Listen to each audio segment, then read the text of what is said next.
기껏 착한 척 하더니 결국 나보다 차가 더 중요한 거였어? 나는 새 차 사달라고 한 적도 없는데 괜히 네가 사고 싶은 큰 차 사서 이렇게 된 거잖아.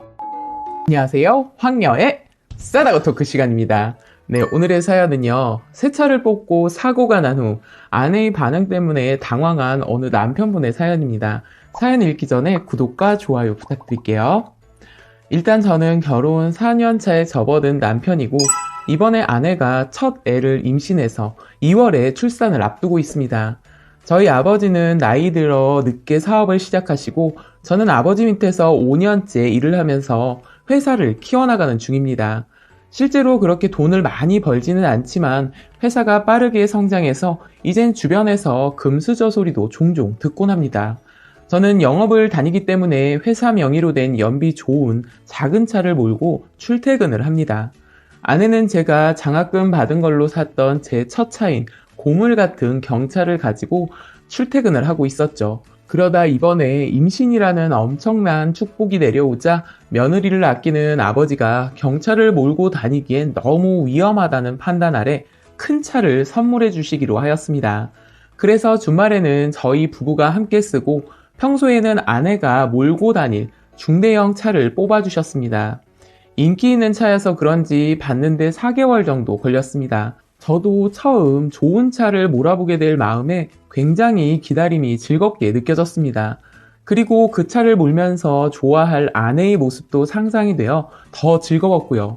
저도 회사에서 사장 아들이라는 시선이 있어 좋은 차를 타고 다니기 조심스러워 저녁이나 주말에만 새로 산 차를 몰고 임신 후 일을 그만둔 아내는 임산부 요가나 산부인과, 문화센터 등을 다닐 때 새로 산 차를 몰고 다닐 예정이었습니다. 평소 차에 관심이 많은 저라서 굉장히 들떠서 차를 관리하고 좋은 썬팅을 하고 차량 용품을 좋은 것들로 관리했습니다. 아내는 운전을 오래 했지만 잘 하지는 못합니다. 운전을 잘하지 못한다는 것의 의미는 상황 판단이 늘 한 박자 느리고 길눈이 정말 어두워 자주 다니는 길도 내비를 켜야 하고 운전을 10년 가까이 했음에도 불구하고 주차를 아직도 서툴게 합니다. 아내는 사고를 빈번하게 내는 편이었고 차를 사게 된 계기 중 하나도 그런 아내에게 경차는 더더욱 위험하게 느껴져서이기도 합니다. 그래서 최첨단 안전사항이 모두 포함된 풀옵션의 신차를 알아보고 그걸로 결정하게 되었습니다. 그러다가 이번에 사고가 터졌습니다. 저희 어머니는 목 디스크가 심해 수술이 잡혀 있었고 오늘이 그 수술 날이라 아버지가 어머니가 입원해 계신 병원에 가시기로 한 날이었는데 아침부터 전화가 왔습니다. 아버지가 허리를 삐끗해서 걷지도 못하고 병원에 가지 못할 것 같다고요. 급하게 연차를 쓰고 전전긍긍하며 아버지한테 가던 중 아내에게 전화가 왔습니다. 여보, 나 주차된 차 긁은 것 같아. 어떡해? 막 멘탈이 나가는 기분이었습니다. 아버지, 어머니 둘 다 신경 쓰는 것도 벅찬데 아내가 사고를 쳤네요.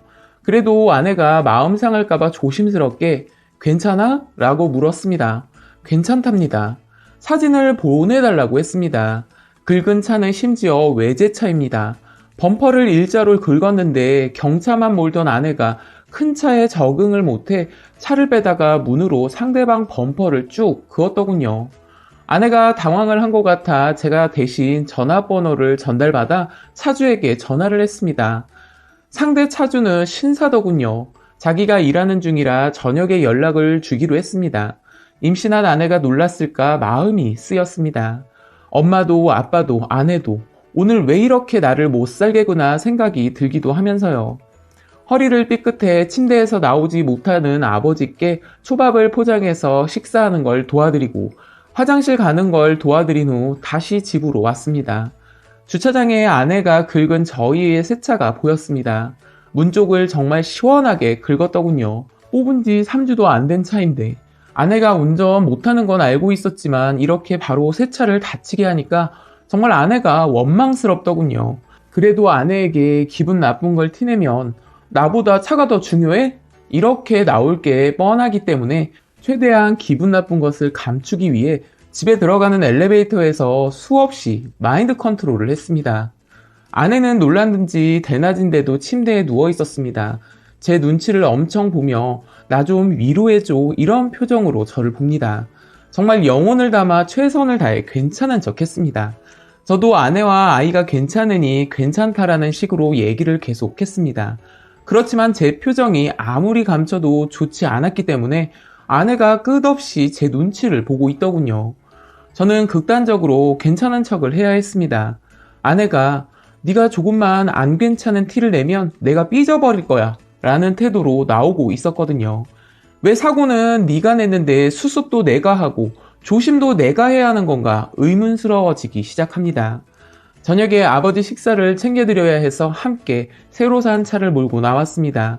마음이 좀 풀린 것 같은 아내를 데리고 나왔는데 사고 차주에 대해 얘기하다가 제가 미처 사고 차주의 입장을 대변하고 말았죠. 내가 새 차를 사고 얼마 안 됐는데 누가 내 차를 주차 중에 긁었으면 난 그 사람한테 전화 오면 엄청 짜증이 날 것 같아. 이 얘기를 하자마자 아내의 표정이 변하기 시작하더니 말을 하지 않기 시작합니다.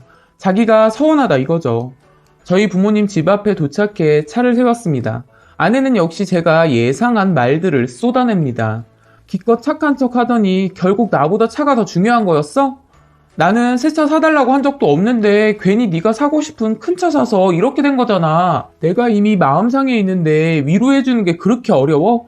이미 내가 이렇게 놀라 있는데 난 걱정 안 되고 차만 걱정하는 거야? 결정적으로 제가 이 글을 쓰게 된 계기가 되는 말은 네가 나를 서운하게 했으니 네가 미안해해야 한다. 이것 때문입니다. 저는 오늘 너무 힘든 날을 겪었는데 왜 제가 내지도 않은 사고로 제가 조심해야 하고 사고 뒤처리는 어차피 제가 해야 하는데 이렇게 큰 소리를 내는지 모르겠네요. 임산부라는 무적의 핑계로 모두 봐주기에는 너무 어이없었습니다. 아내는 막 열을 내더니 자기 혼자 갑자기 버스를 타고 집에 가겠다며 사라졌습니다. 남녀분들이 싸울 때 자주 겪는 일 중에 여자들이 나를 서운하게 만들었으니 네가 사과해. 이게 진짜 사람 미치게 합니다. 제 잘못은 하나도 없는데 제가 사과해야 되는 상황이 만들어집니다. 착한 남편이 되어 살고 싶은데 이런 말도 안 되는 것들에 늘 수긍하고 참고 살아야 하나요? 왜 잘못한 거 없이 늘 남자라는 이유로 죄인이 되어야 할까요? 저만 이런 건지 좀 봐주세요 라고 사연 올려주셨습니다. 추가 내용 있습니다. 일단 모두 제 입장에서 쓴 글이고 제가 기분 상한 상황에서 공감받고자 쓴 글이다 보니 다시 읽어보니까 아내를 너무 나쁜 사람으로만 쓴 것 같기도 하고 저는 마냥 착한 사람인데 다 참고 사는 사람처럼 포장이 된 느낌이 있긴 하네요. 사실 아내는 가끔 화나거나 서운할 때 자기도 기억 못할 참아왔던 막말을 하기는 하지만 평소에는 주변에서 천사 같다는 얘기도 들을 정도로 배려심 깊고 괜찮은 사람입니다. 해명 아닌 설명을 하자면 아내는 아예 사과를 하지 않은 게 아니라 제가 집에 왔을 때 눈치를 보다가 미안하다는 말을 분명 했습니다. 제가 쿨하지 못했기 때문에 그 미안하다는 한마디를 제대로 받아들이지 못했겠죠? 제가 기분 나빴던 포인트는 미안하다고 하고는 쏟아냈던 얘기들 때문이지 사과 자체를 안 해서 그런 건 아닙니다. 그리고 아내가 운전을 빠릿빠릿하게 못하는 건 사실이지만 아내가 내는 사고의 대부분은 주차된 차 아니면 벽, 보도블럭 등 주행 중에 내는 사고가 아닌 주차나 다른 것들을 피하려고 할 때 생기는 존치물들과의 충돌입니다. 본인 입으로도 자기는 공감지각 능력이 제로에 가깝다고 얘기하죠.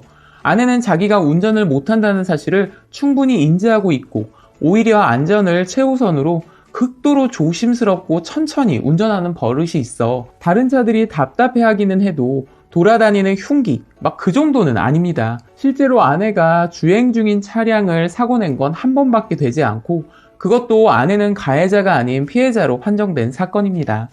아내의 운전하는 모습에 답답해서 다툴 뻔한 게 한두 번이 아니지만 아내가 그래도 점점 운전을 잘하게 될 거라고 저는 믿고 있습니다. 그리고 제가 금수저라고 말한 부분은 저희 아버지의 사업이 최근에 일어나게 되어서 이제 돈 걱정을 거의 하지 않고 먹고 싶은 거 다 먹고 살 수 있게 되었지만 자라온 대부분의 시간은 하나하나 아끼고 절약하며 살아온 평범한 중산층 가정에서 보냈기 때문에 소중하게 여기는 물건이 파손되고 이런 거에 그냥 사면 되지, 고치면 되지 이 정도로 쿨하게 반응할 수가 없습니다. 어차피 보험으로 다 처리할 거고 아내가 저희 반의 반만큼이라도 차를 아끼는 마음을 가지길 원하는 거였지 솔직히 수리비 나가는 것 때문에 아내에게 서운한 감정을 가진 건 아닙니다. 일이 있던 날 뒷이야기를 해보면 집에 들어가서 아내에게 서운한 얘기를 또 할까 싶어 동네 친구를 불러 소주 한잔 하고 털어버리고 늦게 집에 들어가서 바로 잠들었습니다. 그리고 다음날 출근해서 제가 서운한 부분에 대해 장문의 카톡을 보냈고 내용은 차가 아니라 네가 다치지 않는 게 너무 다행이고 이번 사고를 계기로 주차 시에 조금 더 신중하고 주의 깊게 했으면 좋겠다. 우리 아기가 건강히 태어나기 위해서 액땜했다고 생각하고 화해하자는 내용입니다. 아내는 미안하다고 얘기했고 어제 퇴근해서 저희는 좋게 풀었습니다.